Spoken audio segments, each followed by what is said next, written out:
My name is Hannah, and I'm 32 years old. It was the perfect family dinner. Roast chicken, laughter, wine flowing. Mum squeezed my hand lovingly. "We've got a surprise," she beamed. I smiled back, thinking of a cake. Then Sophie dropped the bomb. "We're all going skiing for Mum's 60th, and you, Hannah, are going to stay here and watch all 5 kids." The room went dead silent. They weren't asking, they were telling. And that was the moment the good daughter died. At our age, we don't need polite compliments anymore. What we need is straightforward respect. Would you agree that "no one loves you like you do" is true? Tell me what you think down below, from one seasoned soul to another. It was a normal Tuesday morning when my mobile rang. Sophie's name lit up the screen. I answered with one hand while I shuffled papers with the other. I was half in a set of quarterly figures and half in whatever Sophie wanted. "Hiya, Han!" Her voice came through bright and bouncy, like she'd never had a stressful thought in her life. Sophie was 26, my baby sister, and she'd always been the bubbly one, the one who turned up late with a grin and somehow still got forgiven. "All right," I said, trying not to sound distracted. "Got a minute? What's up?" "So," she said, drawing it out, "you know Mum's turning 60 in 2 months, yeah?" "I do," I said, because Mum had mentioned it roughly 30 times. "Well, we're planning something special," Sophie went on, "and we need everyone to chip in." That pulled me out of my spreadsheets. "Right," I said, "how much are we talking?" When she told me the amount, I genuinely nearly choked on my coffee. It was more than I'd spent on my last holiday, which, if I was honest, had been 3 years ago. Work always came first. Or family did. Or some emergency did. There was always a reason. "I know it's a lot," Sophie rushed on, hearing the silence on my end. "But it's for Mum, you know, it's her 60th, it's the deposit for the lodge, and we're short." No, I said, forcing my voice steady. "It's fine." And because I'm me, I didn't even pause to ask anything else. I opened my bank app and made the transfer there and then, £4,800, gone in seconds. "Done," I said. "Oh, thank you," Sophie breathed, like I'd just rescued her from a burning building. "Honestly, thank you. Right, one more thing. Make sure you take a week off work for the celebration. Don't plan anything else for that time, okay?" "A week," I repeated. "Yeah," she said, breezy as anything. "Just get it booked. Promise me." I stared at my calendar. My annual leave was precious, and I hardly ever used it for myself. But it was Mum's 60. "All right," I said, "I'll sort it." "Love you," Sophie sang, and she was gone. The next few weeks were a blur of meetings and deadlines. I'd occasionally wonder what they were doing with all that money, but whenever I asked, I got vague answers and a quick subject change. "It's sorted, Hannah. Don't worry. You'll see." Work swallowed the rest. Mum's birthday crept closer, and I pushed it to the back of my mind, in the way you do with anything you're not allowed to think about too hard. Then Saturday came. Family dinner at Mum and Dad's, the usual. The sort of gathering that's meant to feel comforting, but somehow always leaves you tense before you've even got your coat off. The table was packed. Mum and Dad, Emma and Sophie, Auntie Sue, my cousins Callum and Becky. Callum's twins were there, racing up and down the hallway like tiny hurricanes. Becky's little boy was perched on a chair, swinging his legs. Emma's toddler was clingy and tired. Sophie's baby was drooling happily on her shoulder. The familiar chaos wrapped round me the moment I stepped inside. Dad told the same jokes he always tells. Mum fussed over everyone's plates, insisting nobody had eaten enough even though we'd barely started. It was loud, warm, hectic. And then, halfway through dinner, Sophie put down her fork and cleared her throat, like she was about to make a speech at a wedding. "So," she said, pushing peas around with the kind of casualness that was anything but, "we've finally got everything arranged for Mum's birthday." Everyone leaned in. "We're all going to spend a week at Cairn Pines Lodge in Aviemore." The table erupted, excited chatter, laughter, Mum's face lighting up like she'd been handed a crown. Dad immediately started talking about snow and slopes and whether his knees would cope. Emma was already asking which rooms were whose, who was bringing what time they'd leave. I sat there blinking. "Aviemore?" I said. "We're going to Scotland?" Sophie smiled at me as if I was slow. "Yeah, isn't it amazing?" "Why didn't anyone tell me earlier?" I asked, suddenly feeling like I'd arrived late to my own life. "I don't even have ski gear. There's barely time to get anything." The noise dropped. Not completely, but enough that I felt it in my chest. Mum cleared her throat. And my stomach tightened before she even spoke, because I knew that tone, the gentle, careful one, the one she used when she was about to ask for something she'd already decided I'd give. "Actually, love," Mum said, smiling in that way that isn't really a smile, "we were hoping you could do us all a huge favour." I stared at her. "We were hoping," she continued, "you could have the kids for the week while we're away." For a second, I genuinely thought I'd misheard, like my brain had swapped words around to make them make sense. "Sorry," I said. "You're so good with them," Mum said quickly, as if that was the only point that mattered. "And they adore you." My gaze went around the table. Emma wouldn't look at me. Sophie had that fixed, expectant expression. Auntie Sue's face was politely blank. Callum stared into his drink. Becky picked at her food like she was trying to disappear. "You want me to watch the kids?" I said slowly. "All 5 of them. Here." My brain counted without me meaning it to. Emma's toddler, Alfie. Sophie's baby, Lucy. Callum's twins, Tom and Anna. Becky's little boy, Ben. 5 children under 7. Mum nodded brightly. "Just for the week, while we're up there. It'll be lovely for you. You'll have the children. You'll keep busy." "I want to go too," I said, and even to me my voice sounded odd, like it belonged to someone else. "It's your birthday." Emma finally put down her fork with a sigh, like I was being a nuisance. "Oh, Hannah," she said, "you wouldn't even enjoy it. It's going to be noisy and crowded, and you don't ski." "I could still come," I said. "Well," Emma said, glancing at Sophie, "you know what you're like, and you're great with the kids. They love you." Sophie jumped in before I could speak, her tone suddenly sharp and knowing. "Emma just means you don't have children or a husband to get away from," she said, like she was stating a basic fact about the weather. "The rest of us need this break, you understand, right?" I felt something in my chest tighten, not pain exactly, more like a lid snapping shut. I blinked hard. The food on my plate blurred for a moment. I wouldn't cry. I refused to cry in front of them. I wouldn't give them that. So I pushed back my chair and stood up. "Hannah," Mum said, with just enough concern to look decent and not enough to actually stop me. Nobody moved. Nobody said, "Hang on." Nobody laughed. I picked up my bag from the side, walked out through the kitchen, and let myself out the front door as if I was a guest leaving early. Behind me, as I reached my car, Mum's voice drifted after me from the dining room. "Don't worry," she said to someone, like I wasn't even there. "She'll be a bit offended at first, but she'll come round, she always does." I sat in the driver's seat for a long moment, hands on the wheel, staring at nothing. 10 years.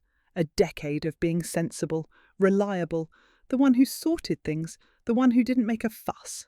And this was what it came to. It wasn't even the babysitting request, not really. It was the way they'd assumed it, planned it, booked it, used my money, told me to take time off work, and slotted me into the role they'd already chosen without asking a single question. Like I wasn't a person, like I was a spare part. That night I barely slept. I paced my flat, going over memory after memory in my head, and the more I replayed them, the more they changed shape. Things I'd once seen as helping out suddenly looked like a pattern. 16, cooking dinner while Mum sat with Emma doing homework. 18, cancelling a trip with mates because Mum and Dad wanted a weekend away and Sophie needed watching.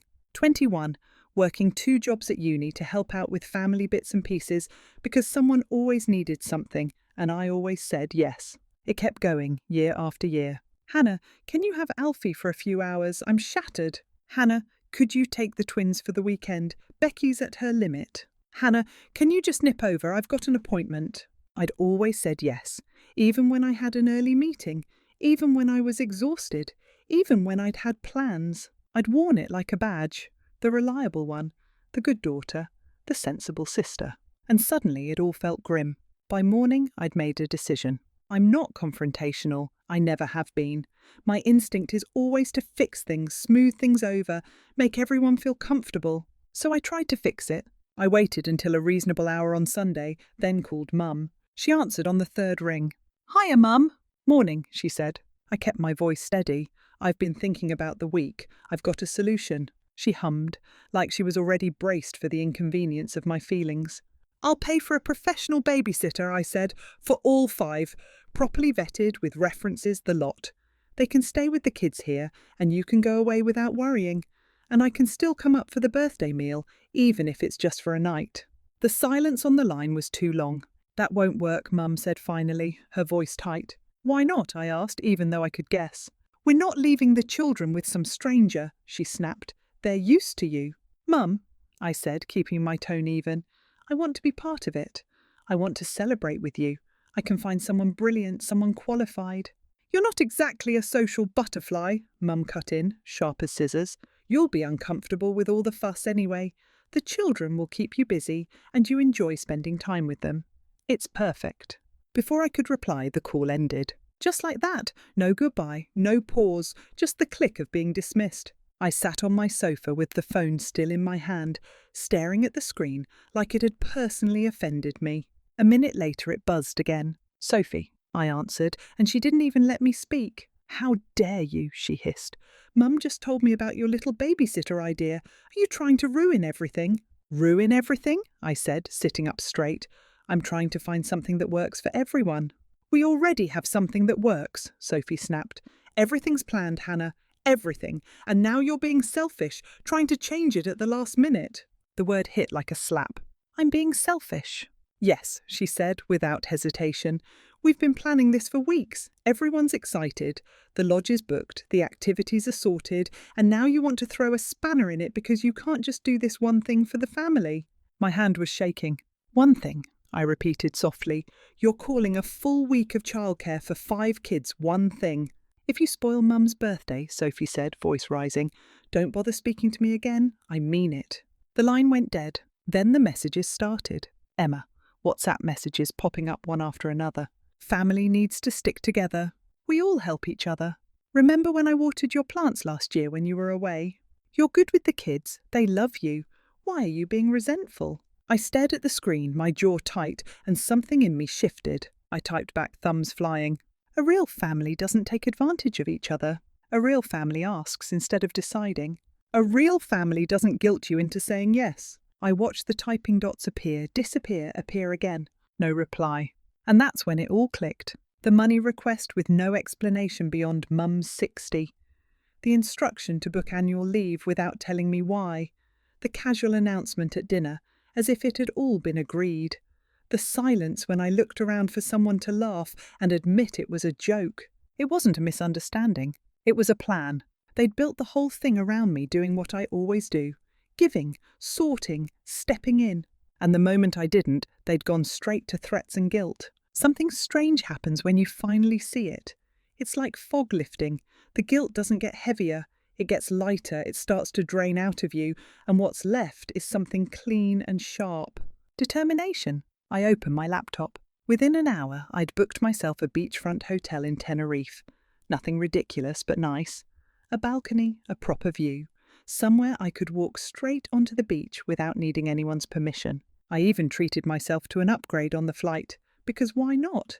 I'd apparently got plenty of money and time, seeing as I wouldn't be spending my annual leave wiping noses and cutting up chicken nuggets. At work, the next few days felt oddly peaceful. No family calls, no little emergencies, no quick favour. I imagined them assuming I was at home, preparing for a week of childcare, buying snacks, packing colouring books, planning little activities. The thought almost made me laugh. On Friday, I packed a small suitcase. Beach clothes, a new swimsuit I'd bought on a whim. I didn't overthink it, I didn't check with anyone, I didn't ask permission. A colleague spotted me printing my boarding pass. Tenerife? She said, eyebrows up. Bit random. Sometimes you need to do something unexpected, I said, and I surprised myself with how good it felt to say it out loud. The morning of my flight, I looked around my flat before I left. Cleaned, as always, windows locked, everything neat, a habit I'd never questioned. A life always arranged in case someone needed me to drop everything. This time I wasn't going to be here. I switched my phone off as the plane took off. Properly off, not silent, not do not disturb, off. No WhatsApp, no emails, no family drama, just me. Tenerife hit me like a warm hand on the shoulder the moment I stepped outside. Salt in the air, sun on my skin, palm trees swaying like they didn't have a care in the world. My hotel room was even better than the photos. The balcony looked out over the sea, endless and blue. I could hear the waves at night. That first afternoon, I walked barefoot along the sand, letting it run through my toes. I couldn't remember the last time I'd done something purely because I wanted to. I swam. I read a book without being interrupted. I ate dinner at a quiet little place by the beach where nobody needed me to wipe their face or stop them climbing on a chair. I watched the sunset from my balcony and felt something I hadn't felt in years: space. On my last morning, I sat out there with a coffee and let the peace sink in, because I knew I'd have to turn my phone back on eventually. I'd have to go home. I'd have to face whatever mess I'd left behind. I just hadn't expected what I found. When I finally powered my phone up, it didn't just buzz, it went mad. Messages, missed calls, voicemails, more than I could count. My stomach flipped as I scrolled. The timestamp started exactly a week ago. Early morning. The day they were meant to leave, before dawn, bags packed and rushing for the train. The first ones were from Sophie. "Where are you?" "We're outside your place." Then Emma. "Hannah, open the door. Alfie's getting restless." Callum. "Hi, Hannah. We've brought Tom and Anna like planned. Are you home?" Becky. "What's going on? Ben's asking where you are." I sat on the edge of my hotel bed, reading, and I could picture it perfectly. My sisters and cousins outside my building with suitcases and 5 confused children, ready to hand them over like parcels, ready to head off to Aviemore, ready to celebrate, assuming I'd be there, waiting. The messages shifted quickly from confusion to panic. "This isn't funny. Pick up. What are we supposed to do with the kids? You can't just disappear." Then anger. "Sophie, you've got a nerve." Emma.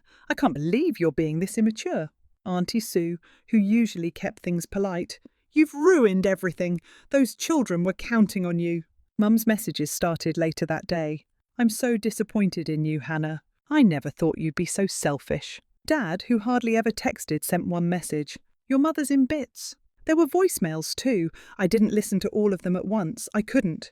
But the ones I did hear were full of accusation and outrage, like I'd committed some unforgivable crime. The worst part wasn't even what they said. It was how quickly they said it, how quickly they turned. "You've always been reliable. How could you do this to your own family? Those poor children." As if I owed them. As if my role in the family was fixed and permanent, and I'd broken some sacred rule by stepping out of it. I sat there in a room full of sunshine, listening to the sea outside, and realised I'd just met the real version of my family, not the one with the smiles at dinner and the friendly requests. The one underneath. The one that only liked me when I was useful. I didn't reply, not a single message. I packed my things, checked out, and flew home. When I opened the door to my flat that evening, it was quiet. Exactly as I'd left it. I'd barely got my suitcase inside when I heard the aggressive pounding on the front door. Then another.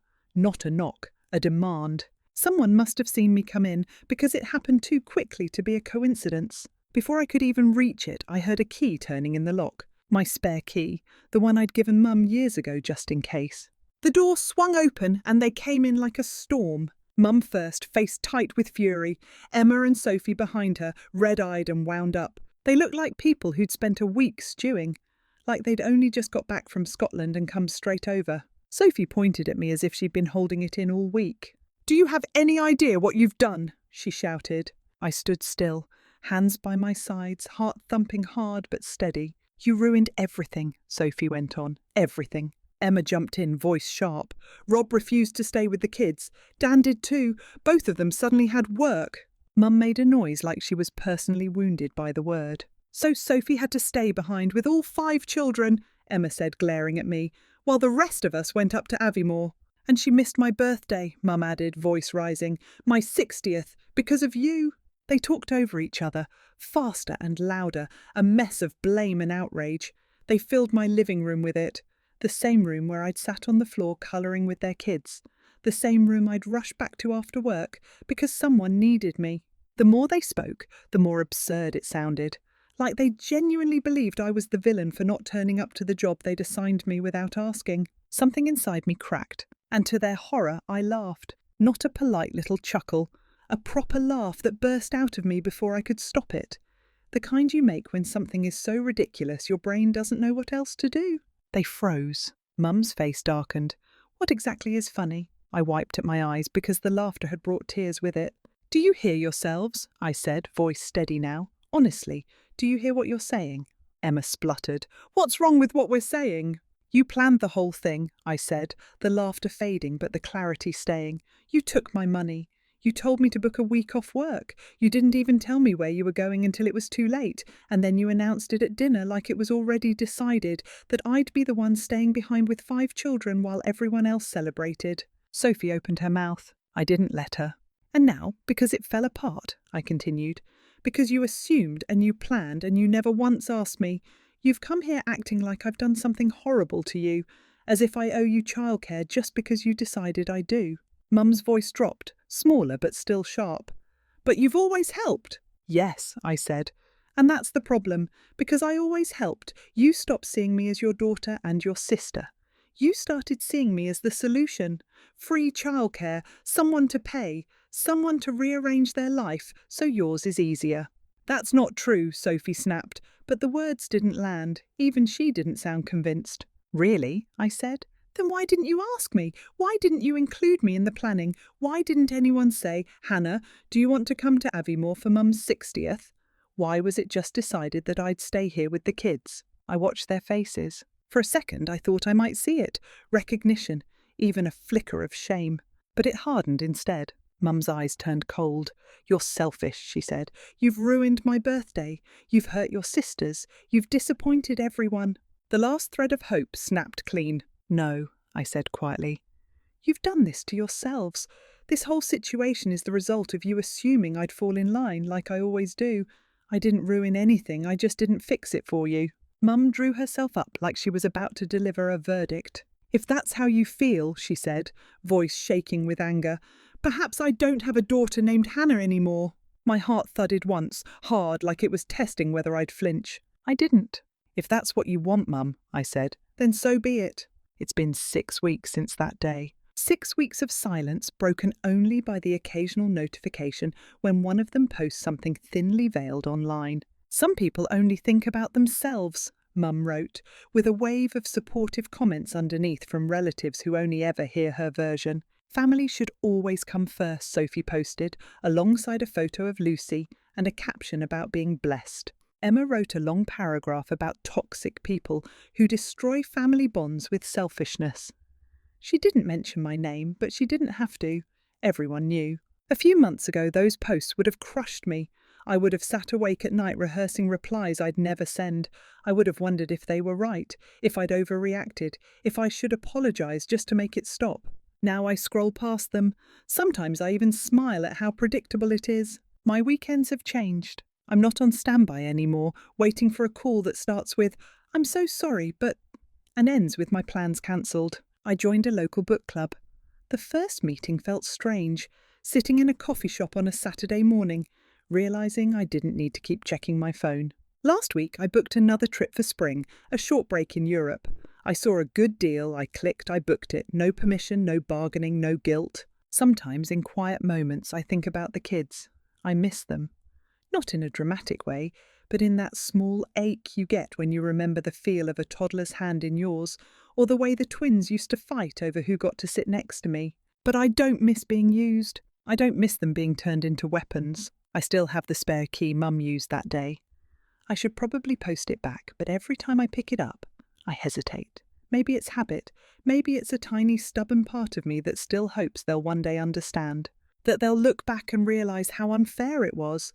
How they took my love and turned it into a job. But I'm not waiting for that day anymore. I'm not putting my life on hold for people who only see my worth in what I can do for them. Yesterday, I deleted the family WhatsApp group. I didn't announce it, I didn't explain myself. I just removed myself from one more obligation, one more source of stress. Some people would call that selfish. My family certainly does. But I've learnt there's a difference between being selfish and having self-respect. And sometimes the healthiest thing you can do is step away from people who can't see you as anything more than their convenient solution.